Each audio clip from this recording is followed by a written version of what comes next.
Hello, everybody, and welcome to today's TAFE Talks. I'm Teresa Schmidt, the Director of Policy and Governance at TAFE Directors Australia. Today's topic is a very popular one, it seems, powering inclusive TAFE teaching with universal design for learning guidelines, or UDL. I'd like to begin by acknowledging the traditional owners of all the different lands upon which we meet today.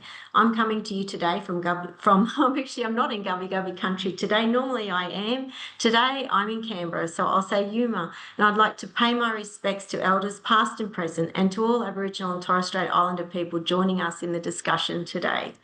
If you'd like to introduce yourself and acknowledge the traditional custodians of the lands that you're on, please feel free to do so in the chat. Welcome to you all. In today's session, we will learn more about the Universal Design for Learning guidelines and how TAFEs are applying the framework to improve inclusive learning and teaching practice. This is supported by the Australian Disability Clearinghouse of Education and Training, or ADCET as we fondly know them. This session will provide an overview of UDL 3.0 along with practical examples of its integration into practice at TAFE New South Wales, TAFE SA and CIT. So we've got a few speakers that I'm going to introduce to you first. We have firstly Elizabeth Pitches, who works with the Australian Disability Clearinghouse on Education and Training, or ADCET. She's also a co-host for the Olota Things podcast and a researcher, academic and lecturer in inclusive learning. Elizabeth strives to foster inclusive and equitable learning environments where all students and staff can reach their full academic and personal potential through a UDL lens. She is an Associate Fellow of the Higher Education Academy and an invited member of CAST National Faculty. We have Tanya Allen, who is a Teaching and Learning Specialist in the Academic Development Directorate at TAFE SA. Tanya is responsible for providing expert advice and leadership to education work groups across the Institute. With the technology-enhanced learning portfolio, Tanya engages with education staff in understanding and using technology for positive student impact. Having been an educator for over 15 years, Tanya loves connecting with other passionate educators and fostering opportunities for UDL collaboration. John Fardoulis makes significant contributions to promoting inclusive education and championing the rights of learners and staff with disability at TAFE New South Wales, and he's joining us today. As the lead universal designer in the inclusive design team, John researches and analyses new approaches to universal design, and he provides recommendations to influence the accessibility, UDL and usability of teaching, learning and assessment products. John is also an accessibility ambassador across all departments in the New South Wales Government and a member of UDL in Tertiary Education Community of Practice. Also from TAFE New South Wales is Naomi McGrath, who is a project manager for inclusive design within the Product and Quality Group. Naomi leads a team of specialists and collaborates with stakeholders to embed inclusivity as an integral part of the TAFE New South Wales Educational Quality Framework and supports inclusive education by building staff awareness and capability and ensuring products and services are accessible and inclusive. And finally, we have Michelle McKell, who is a senior educator at Canberra Institute of Technology. Michelle supports educator capability by inciting curiosity about how we learn and inspiring creativity in the ways we teach. She is passionate about supporting educators through sharing evidence-based practices and research and identifying practical strategies to ensure inclusive and engaging learning in the classroom. Michelle is currently completing a systematic literature review on the efficacy of UDL in higher education and the role technology has for enabling inclusive education. Now, before I hand over to Elizabeth from ADCET, who will kick us off, I wanted to let you know that today's session is being recorded and the recording will be made available to everyone who registered for this TAFE Talk session and later on the TDA website. Closed captioning is also available for this event. If you have any questions that you would like to pose to our speakers today, please use the Q&A box throughout the session and we will come back to those at the end. Now, there are many, many, many of you here today, so you can use the chat for discussion throughout the session, but we won't always be able to monitor that for questions. So please use the Q&A function for your burning questions and then they will get answered. It now gives me great pleasure to hand over to Elizabeth from AdSet to kick off today's discussion. Thank you, Elizabeth. Thank you so much. It's a great honour to be joining with you. I'm going to take about 30 seconds just to set up my shared screen, and then let's get started.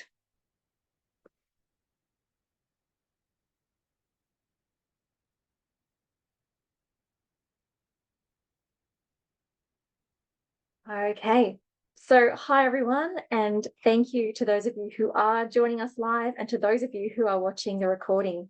And welcome to Powering Inclusive TAFE Teaching with UDL Guidelines. As Tarina mentioned, I'm Elizabeth Hitches and I'm joining you from the Australian Disability Clearinghouse on Education and Training, which is hosted on the lands of the Palawa and Pakana peoples of Lutruwita.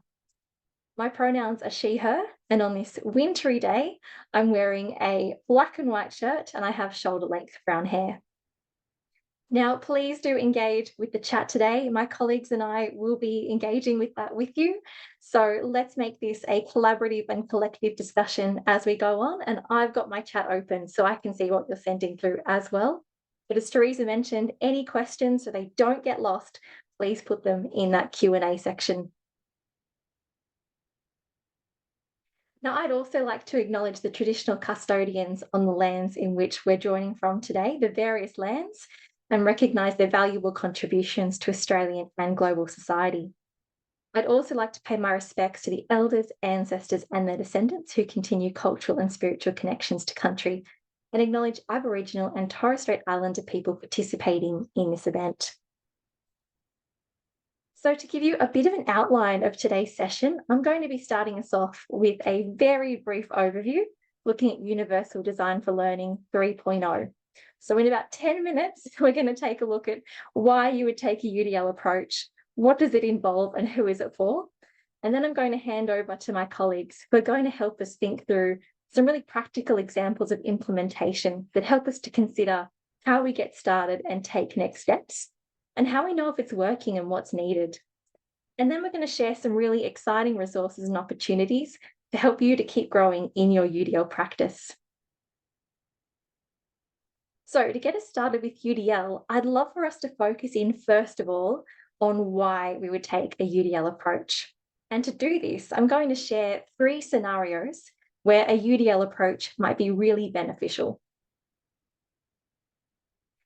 So to get us started, and I'd like you to use the chat throughout these sections, I'd love us to imagine that to really make a teaching space engaging and to help to motivate students to see themselves in their future professional careers, imagine that we have a classroom space and we decide we're going to put posters on those walls of professionals who are in those careers already. And perhaps it's healthcare professionals, perhaps it's professionals in carpentry and joinery. But let's imagine, because sometimes there's very limited imagery available to us, let's imagine that unintentionally we haven't realised that all of these posters are of one particular gender or one race or one age bracket. So for example, healthcare posters, there might be very little male representation for certain healthcare roles. And I'd love to ask you, thinking about this scenario, will this approach of using posters for engagement work well to engage a diverse range of students? Please feel free to drop some answers into the chat. What do you think?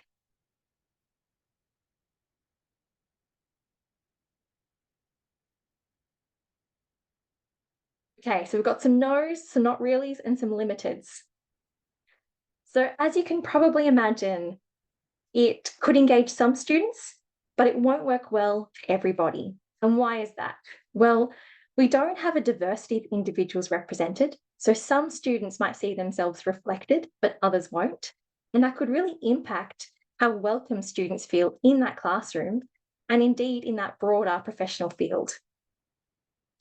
Now, a poster on the wall also relies on visual engagement, so it won't be accessible for some students. And also, some students just aren't engaged by posters. So, what's needed? Feel free to add this as I talk through it. What do we need to do?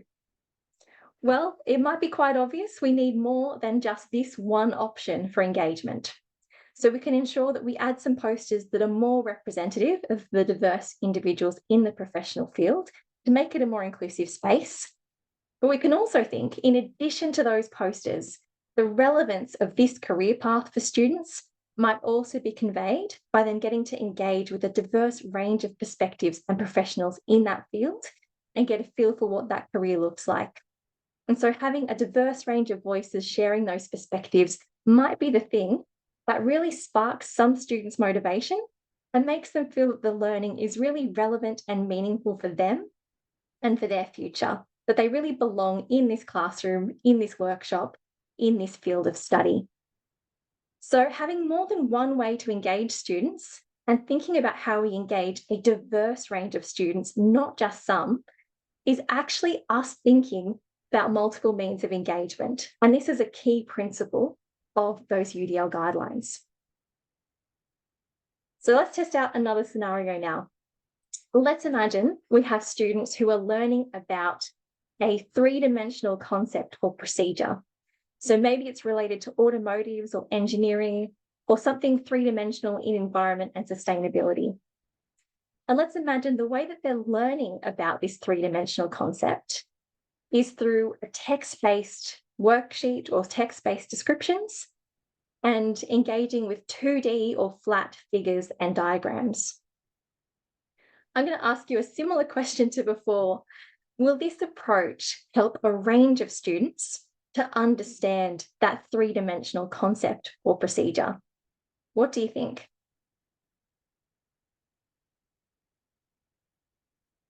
Probably not. As you're saying, no and limited. So it will be effective for some students, but not everyone. It might be difficult to use spatial reasoning to turn what is a two-dimensional image into something three-dimensional in your mind. So turning those texts and diagrams into real-world concepts. We can also think about the accessibility and the relevance of engaging with that three-dimensional concept in that way. So what can we do? Well, as I can already see in the chat, maybe there can be more than one way that we can present this information to students. So maybe to complement that text-based material and those 2D diagrams, maybe we can also present some 3D manipulatives or some authentic, tangible real-life examples. And the way that we've just been thinking about this, how we present information to students, this aligns with the UDL principle of having multiple means representing that information. So let's consider now a final scenario. Let's imagine that we have students who are learning about how to have effective meetings with clients, perhaps in business or design, or perhaps carers and families in education. And they're really looking for feedback on their skills to hold those meetings and feedback on their understanding. So these students are writing a description of how they would manage that meeting effectively, including any client concerns. And the teaching staff are going to be providing some pointers on how to strengthen their practice. So I'd love to ask, would taking this approach allow a range of students to show their skills in managing those meetings effectively and also enable them to receive valuable feedback? What do we think?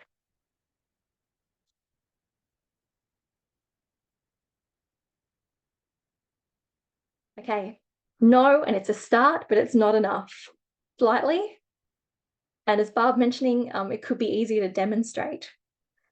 So as we see, it might work effectively for some students, but we have students who might have strengths expressing themselves verbally instead of through writing that description. Some students might also convey their skills better by role-playing how that meeting might go. And a written description may not always be the most accessible and relevant for some students. So maybe, just maybe, there could be more than one way that students can express their knowledge. And this way of thinking, providing those options, aligns with the principle of multiple means of action and expression. So when we were thinking through those scenarios, what we have really realized is that one way of doing things is not going to suit a really broad range of students. We actually need multiple means of engaging students, multiple means of representing information, and multiple means for students to be able to act on their learning and express what they know. So these form the three pillars or the three principles of the UDL guidelines. But what we're going to do now, we're going to have a brief look at each of those principles to get us started. And we're going to begin with engagement. So what we're really trying to do when we're designing multiple means of engagement is to foster really inclusive environments where students can bring their whole selves and they can truly feel like they belong in that space, that they're valued in that space, that it's safe to engage and really take risks with their learning, feeling safe to participate and try new things. And as we've seen, to engage students, we really want to design relevant and authentic learning experiences that are meaningful for students and really spark their motivation and enthusiasm for learning. And we'll also consider under this guideline, under this principle, how students' own confidence levels, expectations of themselves, and also their motivation can sustain or even hinder progress when they're faced with challenges. Now, the next principle is representation. When we're thinking about designing multiple means of representation, we're really deeply considering how we can create learning materials that enable a diverse range of students to perceive, understand, and make meaning of information. We also want to consider the content of our courses as well, and how a diversity of perspectives and identities are being authentically represented in that content. And we're also wanting to facilitate connections within and between concepts to really support students to build that knowledge. And finally now, multiple means of action and expression. We want to make sure that both the digital and the physical learning environments are accessible and that tools, learning materials, and learning systems are accessible as well, so that students can navigate those systems and take part equitably. We also want to have options for students to be able to express themselves in ways that work well for them. We want to enable students to express their understanding and communicate in various ways. And we also want to support students in organisation and planning to reach authentic and meaningful goals. And underpinning each of those three principles, designing multiple means of expression, multiple means of engagement, multiple means of representation, and multiple means of action and expression, underpinning those, we are deeply considering who our learners are and welcoming, valuing, and truly responding to that diversity.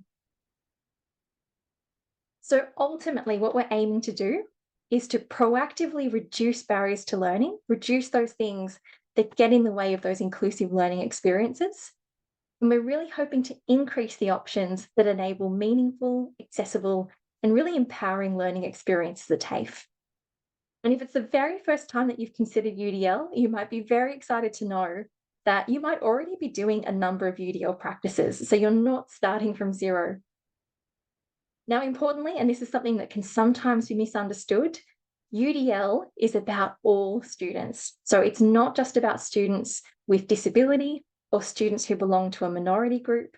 It's about everyone, and everyone benefits from those UDL practices. And UDL is also something that extends beyond the learning materials and the classroom.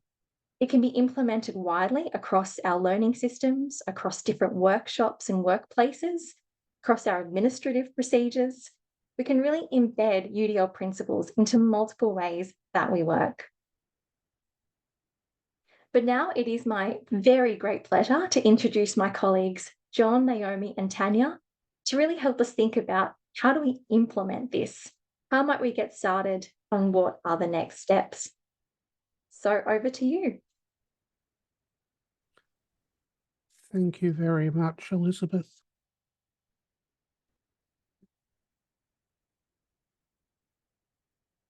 Just sharing my screen hasn't come through yet.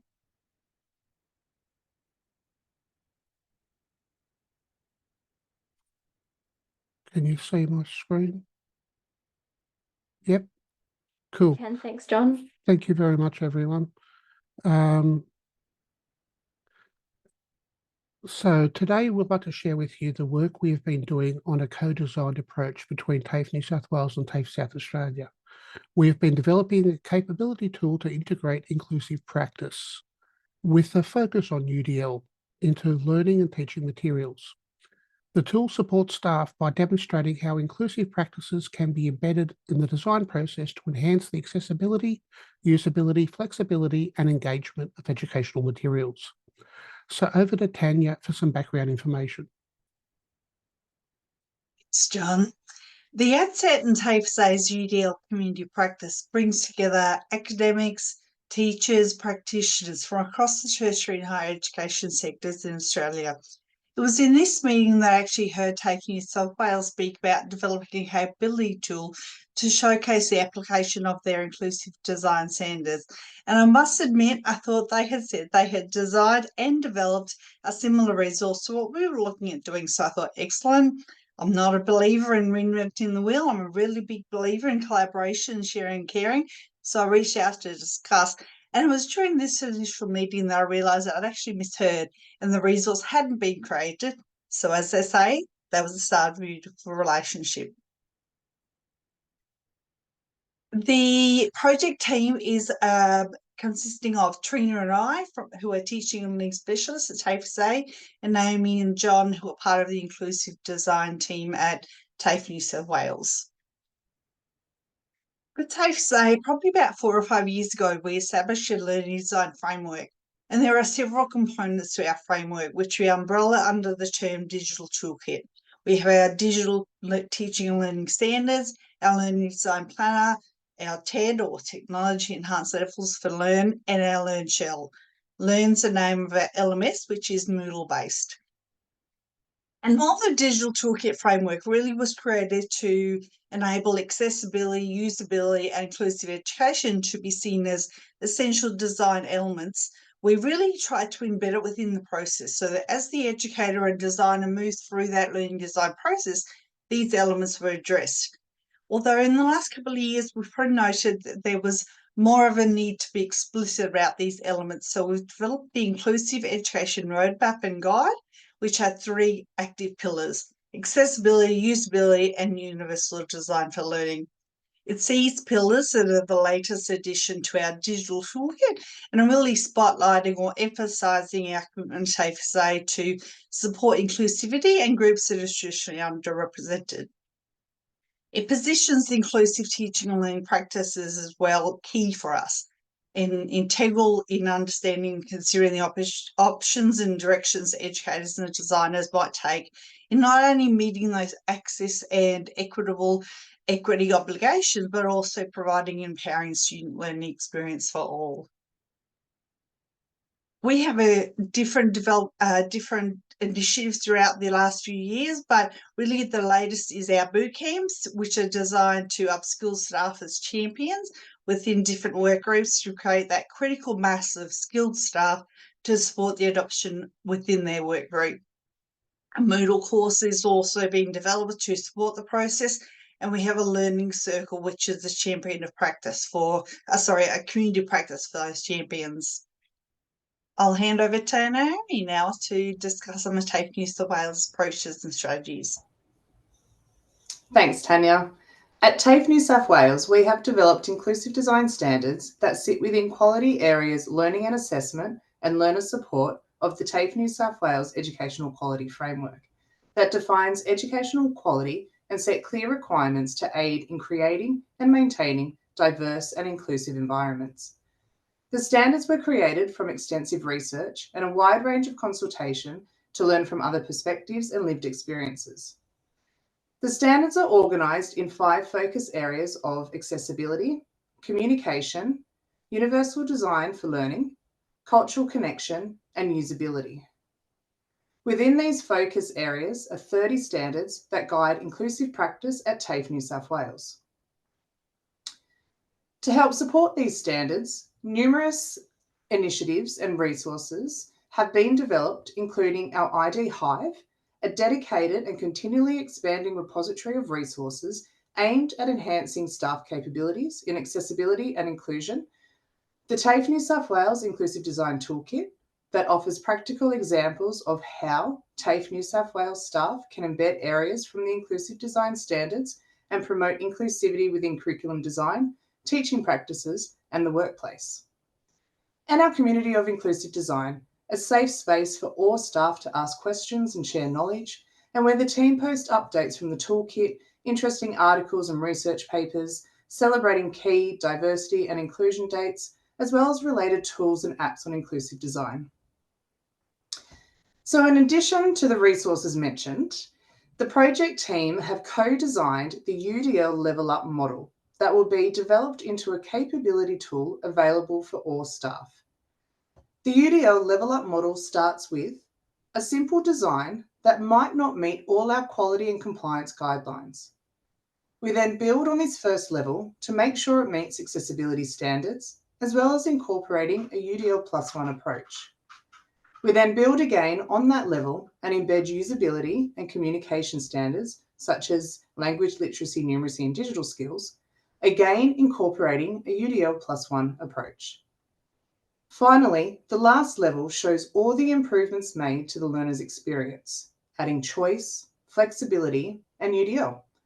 So the result is both inclusive and effective, providing a clear demonstration of the impact of UDL and inclusive design.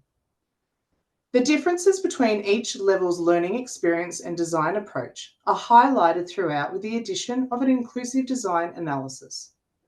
The analysis explains the different methods and tools used and shows how careful planning in teaching and learning can reduce barriers for learners.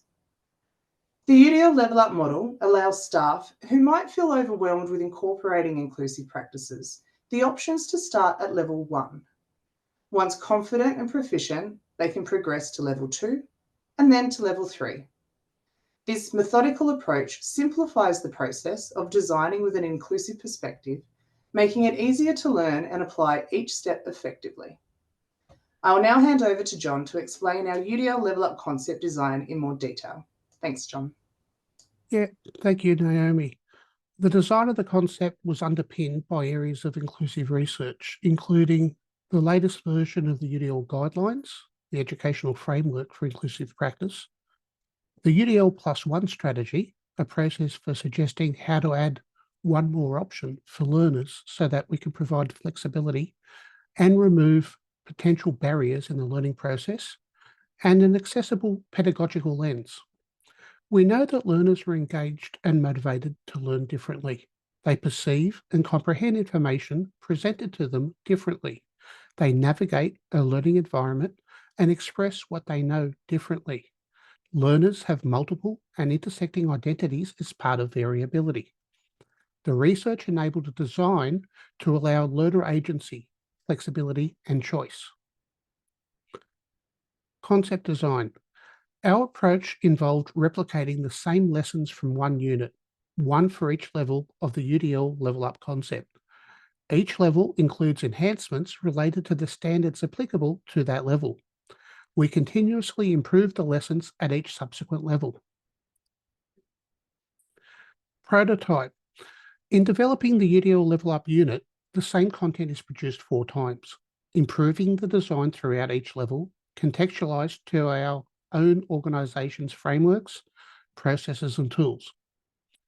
At TAFE New South Wales, the prototype of the exemplars is being developed on both our Moodle learning management system and a student workbook in Microsoft Word to ensure all staff can seek inspiration and assistance no matter how they are developing their lessons. When designing each exemplar level, as already mentioned, we include an analysis of the inclusive design concepts introduced, as well as any considerations when levelling up to the next level. In level 3, the enhanced UDL experience, each lesson includes opportunities for learners to check their progress and understanding, along with activities to prepare them for formal assessments. The learning material offers a variety of formats and contexts, using various devices and technologies, recognizing that everyone learns differently. This supports learner agency to create spaces for learners to make sense of content through interaction and reflection on their own and together. Learners should be able to customize their learning experience to suit their unique preferences. We also recognise the dimensions of culture and identity and examine where bias may hinder learners from fully exercising their agency. Now, as I mentioned, we contextualise each level for our own organisation's frameworks. Tanya will now discuss the TAFE South Australia prototype. Thanks, John. So as John mentioned, while we're working really closely together with the same guiding principles and aims, we have different frameworks, different internal structures and different tools. So we approach some of the aspects differently. For example, we have a tool in our LMS that provides students with the option to choose how they engage in a learning resource in different ways, such as converting a Moodle book into an audio file or using the immersive reader. This tool also checks the accessibility of those Moodle courses, so the developer of the course can really address any issues to ensure the resources are accessible for all.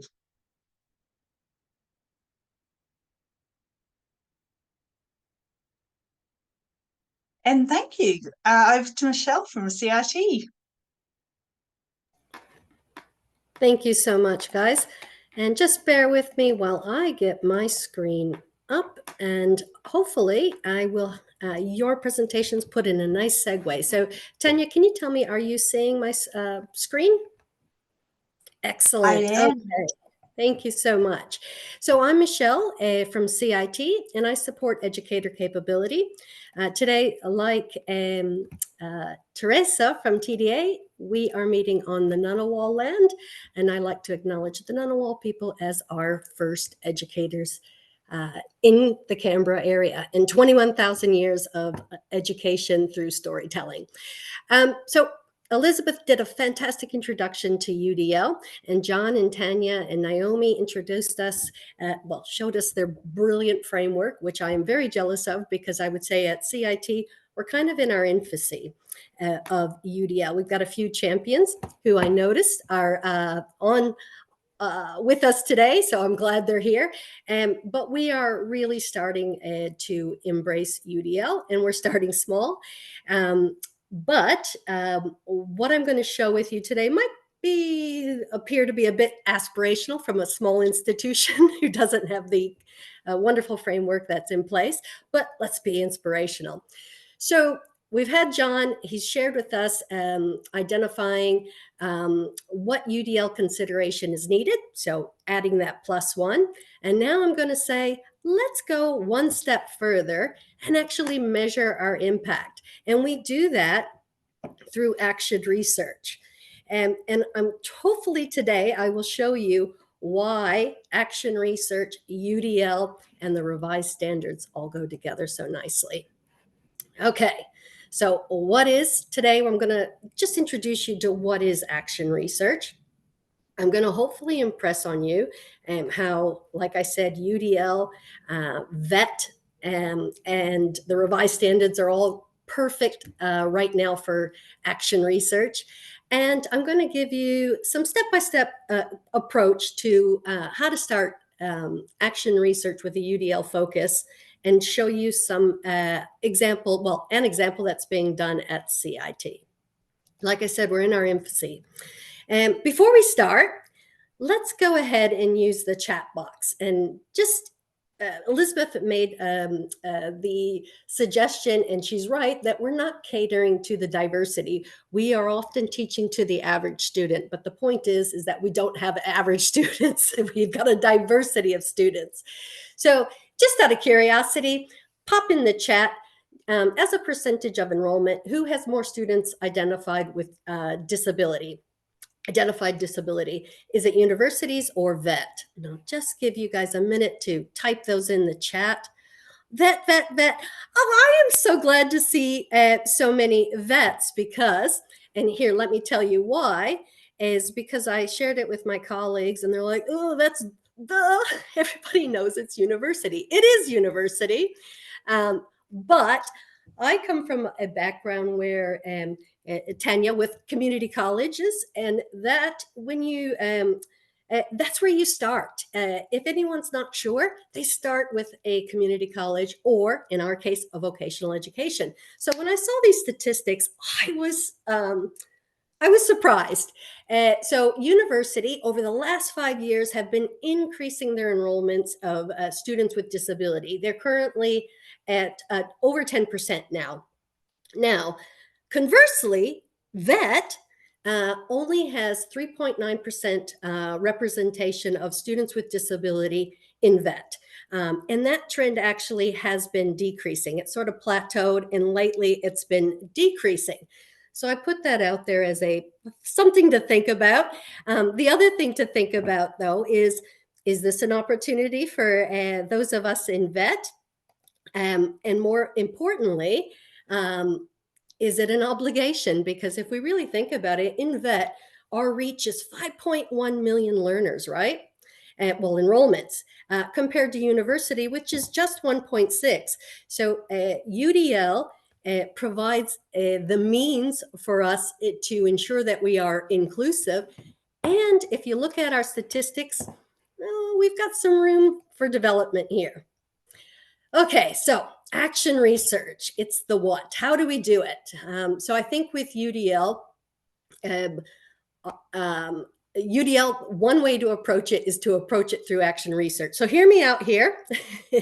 And the reason why I say this, so what is action research? So it's research that involves actively engaging in problem-solving activities and reflecting on the process. So my point is, we as educators do action research every day, right?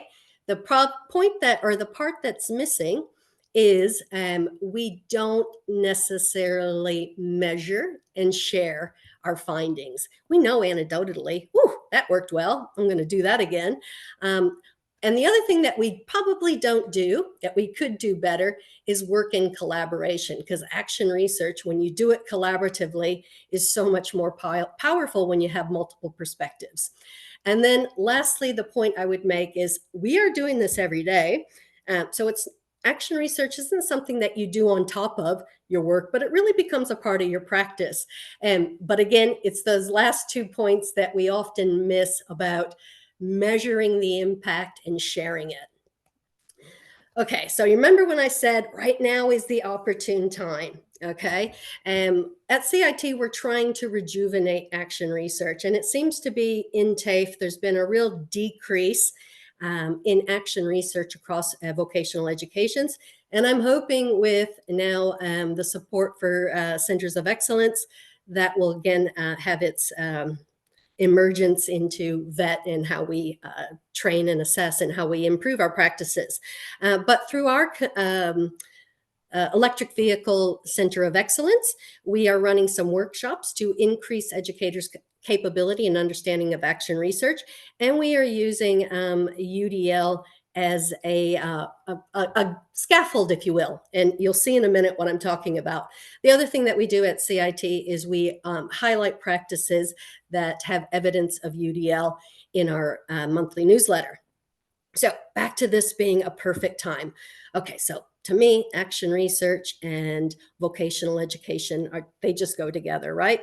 We learn, we teach based on hands-on learning. We need to see it, we need to do it. And our approach to pedagogy and identifying effective strategies too should be hands-on, and action research provides that opportunity.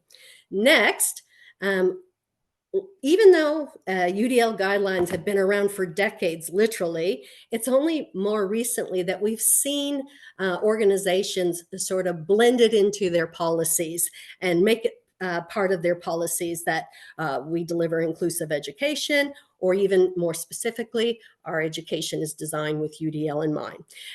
But the point is that just sticking it in a policy doesn't necessarily make it true. And sticking it in a policy does not necessarily mean that all educators are aware of it and that all educators are doing it. The third point, again, about this being the opportune time, is that we are on the verge of new revised standards, a few more weeks away. And you will notice, those of you who have had the opportunity to have a look at the revised standards, the outcome standards have huge focus on diversity, inclusion, engagement, and well-being. So to me, it's almost like the revised standards were developed with UDL in mind. Okay, so I said, universal design is the perfect scaffolding for action research. And it is really, because it provides you 36 different considerations to test and evaluate. And each consideration is backed by evidence. So let's say, one of the barriers is that you're not getting the engagement in your so you want to build engagement and you want to really tap the interest of the students and sustain efforts. Well, all you got to do is look for a consideration in principle 1, multiple means of engagement.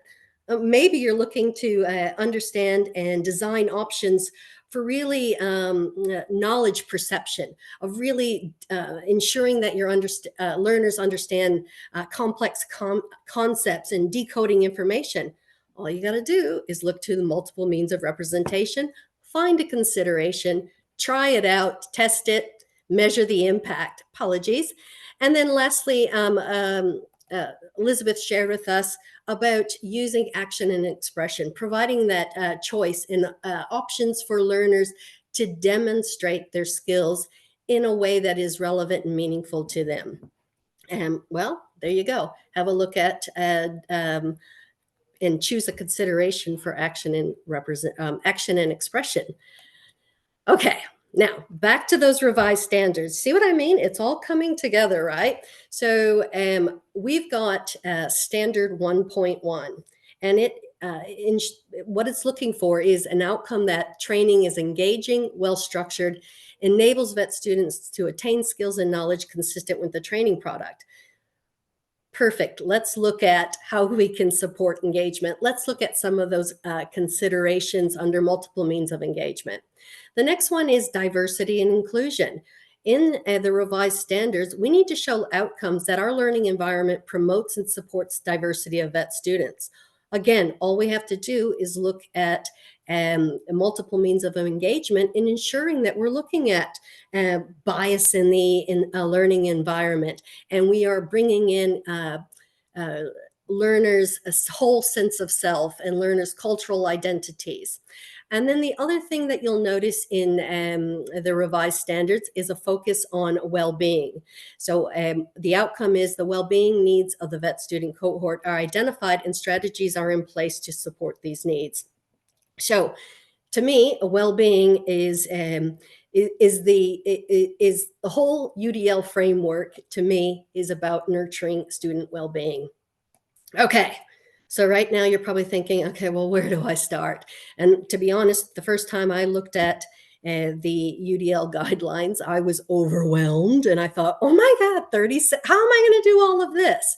That's not the point. We're going to go with the +1 approach that John introduced us to. But what I think all of us need to do in vocational education is stop thinking that action research is for academics. We do it every day. The parts that we don't do so well are measuring the impact and sharing it. Now, I'll circle back to Elizabeth as soon as I'm done, but the next thing to do, take advantage of the free ATSIT UDL and tertiary education e-learning program. If nothing else, even the way that they design the modules, you can see how they've designed with UDL in consideration. So it's a great thing just to see how they've set up their course. But that's a fantastic resource, and it's free. Now, the step 3, brainstorm with a peer. What are some of the challenges or barriers learners encounter in a task or even a topic? What is a challenge you as an educator has? Start there. And then come up with the research question and decide how you will measure that impact. So the researcher question probably should be something looking at those 36 guidelines. What's a way that we can eliminate that barrier by using one of the 36 considerations? Now, steps 6, 7, and 8 are iterative, meaning you implement the intervention, you keep a journal, and you reflect with peers. and you measure the impact, and you might go back and forth. I mean, how often have we tried a strategy and went, oh, that didn't work. Well, let me go back and tweak that. I'll try it again this way. We do that all the time, okay? And then lastly, that part that we're all missing, share it with peers. So if we want UDL in our organizations to be widespread, we need to share it. So I'm so grateful to see that TAFE has adopted, New South Wales and South Australia have adopted their own communities of practice, because you really do need to make it institute-wide, and you need to do it with your peers. So Teresa, do I have enough time to maybe show an example, or am I out of time? You've got to still pass back to Elizabeth. So maybe what we can do is address some of the questions, go back to Elizabeth, and then we can show an example to illustrate one of those questions. Perfect. I feel, Michelle. Well, on that note, I will circle back to Elizabeth, and she can tell us more about the free ATSIT course, which I could say is brilliant. Thanks so much. And if you don't mind, thanks, Michelle. I'm going to just jump in, get my share screen going. So bear with me as I share from the current slide, not from the beginning, unless everybody would like to see that again. Okay, so we are now at our conclusion and thinking about what you can do to take your UDL journey forward. And we have some really exciting resources and opportunities for you. So first of all, to mention, the UDL Symposium is coming up next week. We have a variety of speakers from TAFE sectors, from higher education sectors in Australia, and also speakers internationally. And there are options for you to engage online. So please register if you're interested and you join with a community just like we've had today, sharing that journey of learning UDL. And speaking of communities sharing UDL, as Michelle mentioned, we have the UDL in Tertiary Education Community of Practice. This again brings together staff members right across TAFE and higher education, but we would like to see the numbers in TAFE increase. So please do come and join in those conversations. I've learned so much from my colleagues there and vice versa. It's a great place to test out ideas, to not be afraid to do those +1s with a really supportive community around you. So come and join us. We'd love to keep having this conversation with you. Come join us there. Now with AdSet Assist, if you have questions about accessibility and inclusive teaching, you can get one-on-one and group sessions to think through some of those challenges, any challenges that might be barriers in the learning experience that you would like some help to solve. And as Michelle mentioned, there's free e-learning, and we're really excited to say that the revised version of that e-learning that has all of the UDL 3.0 considerations is coming soon. And it even has some videos from some of the presenters that you've seen today talking about some of those considerations. And that's all from me. So over to you, Teresa. Thanks, Elizabeth, and thanks to the other presenters today. That was very engaging and so much happening in the chat. We've got quite a few questions. So we'll, I think John's volunteered to answer the first couple. First one is, why are the UDL level up approach not consistent across SA in New South Wales or other states and territories? And I'll leave that to you to answer, John, because it's a project that you undertook as an organisational initiative. So yeah, no, thank you. As we mentioned, both TAFE South Australia and TAFE New South Wales have got different frameworks in place. They're slightly different. So when we came up with the concept of UDL level up, it was to fit in with whichever organisation's framework needed to be used. So we're happy to share this concept with other TAFEs across Australia.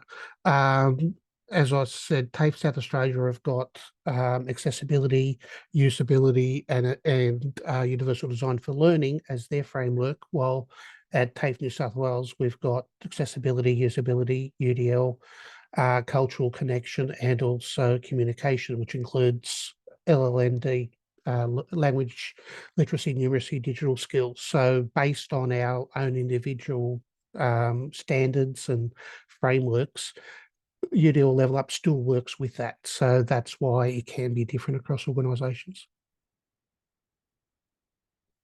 Thank you.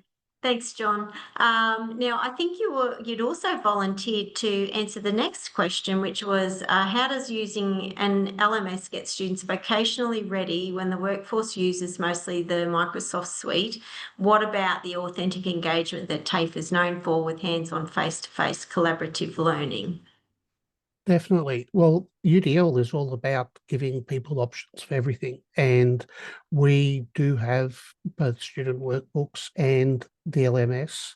The LMS is also linked in with Microsoft Suite. So we do have lessons through Microsoft Teams, and that's all linked from the LMS. We've also got links to the rest of the Microsoft 365 suite. So Word, Excel, PowerPoint, OneNote, students can use all those tools. They've got the license to use them all, and they are embedded in a lot of our training and assessment. So yes, we do ensure that all our training and assessment is based on what people use in the workplace, and it's all on a case by case for each particular course.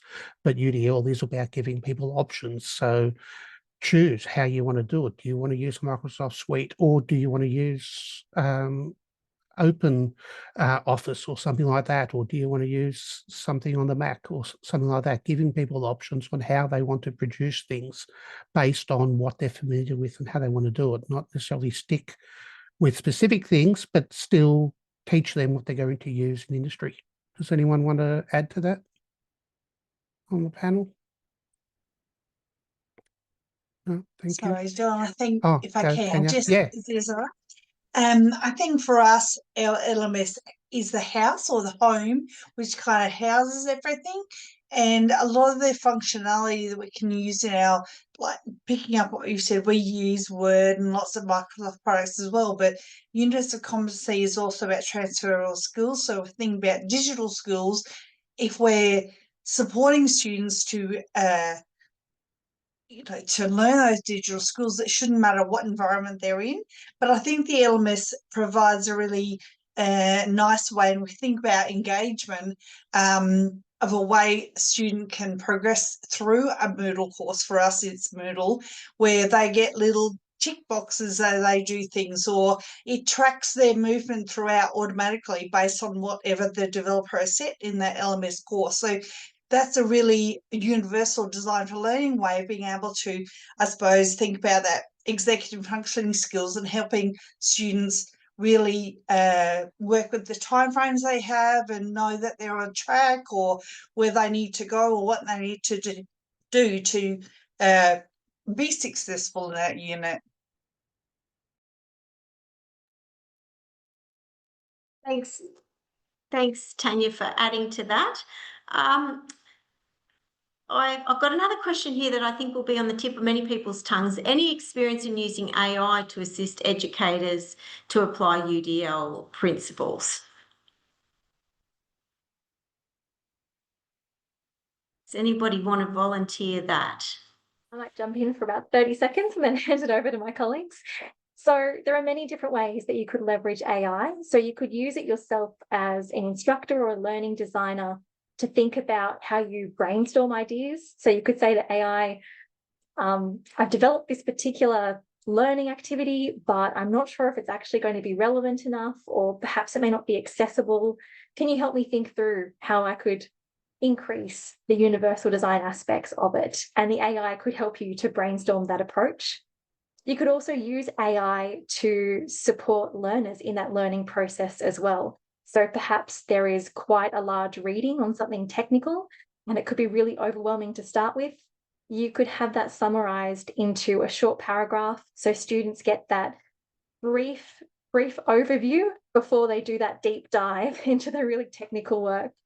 You can even get AI to generate lists of definitions. So if someone is an English as a second language learner, you can have a list of key terms defined in milliseconds, which is something that we don't always have time to do by hand. So there are many different ways you can use AI in your practice, and you can also explore the A Lot of Things podcast from AdSet, which thinks about AI, UDL, and accessibility. Thank you, Elizabeth. You might want to put the link to the podcast in the chat. There's many, because every time we mention a link, people are asking for the link. Thank you. Now, I had another question, and this is probably for you as well, unless somebody else can answer it. Our data in Tasmania from Abbott was 8.4% of students disclosing disability pre-2023, but above 11% since. So just wondering where the calculation on the data that we've used to come up with where the greatest percentage of students with a disability has arrived from. So that's probably to me. So I got, I took the data for VET from NCVER, and that was 2023 data, and the data about university that was collated by ATSET from 2022 data. And I do have the links in my presentation, so you can go directly to, and I believe, Teresa, we're sharing the presentation, so you can go directly to those data sources. Yes, thank you, Michelle. We'll be sharing those the presentations and the recording following this. Now we're just about at time. Michelle, you had an example, and I'm wondering, is it a quick example or is it something that you'd like to send out with the pack afterwards? I can send it out with the pack, but I might just, I know there was some concern, and we approach action research with the idea that, oh my God, it's so complicated. It's research. But the point is that we don't have to make it complicated. So the example that I have, and I'll quickly share my screen, from one of our educators is he noticed that a barrier he was having with his learners, is the practical observations had to be done at CIT GEM. He's a Cert 4 in fitness, and they had some practical assessments, which were always done in person, being observed by a CIT assessor. And what he wanted to find out was, well, how does giving choice and enabling alternative means for demonstrating competency impact the student experience? So he was specifically looking at 3 considerations. So what was his intervention? Well, he gave them choice. He said, and remember his students, I shouldn't say remember, his students, a lot of them are already in industry, and most of them are working, okay? So time is precious.